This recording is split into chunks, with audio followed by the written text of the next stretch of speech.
My YouTube family, अस्सलाम वालेकुम।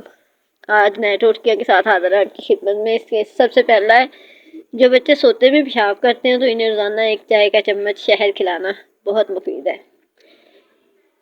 दूसरा है कि छोटे बच्चे को यरकान या पीलिया हो गया हो तो हर बार बिस्मिल्लाहिर्रहमानिर्रहीम के साथ सूरत फातिहा की पास पढ़कर प्यास पर दम करके उसके गले में पहना दीजिए, इंशाल्लाह शिफा हो जाएगी। पैम्पर की वजह से अक्सर बच्चों को रैशेज हो जाते हैं, इसके लिए सरसों के तेल में इतना ही पानी मिलाकर अच्छी तरह मिक्स कर लें और मुतासरा जगह पर लगाएं, रैशेज जाते रहेंगे।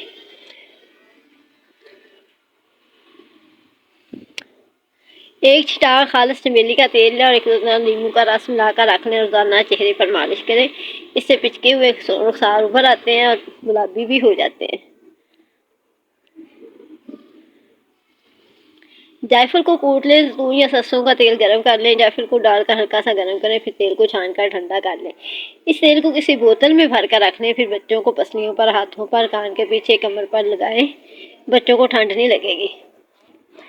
रमजानुल मुबारक में बच्चों के दूध की निप्पल में बाज़ औक़ात चिकनाई जम जाती है, जिसकी वजह से इन्हें दूध पीने में दुश्वारी होती है। निप्पल में 2 चुटकी नमक डालकर 10 मिनट के लिए रखें, फिर इसे नीम गर्म पानी से धोएं।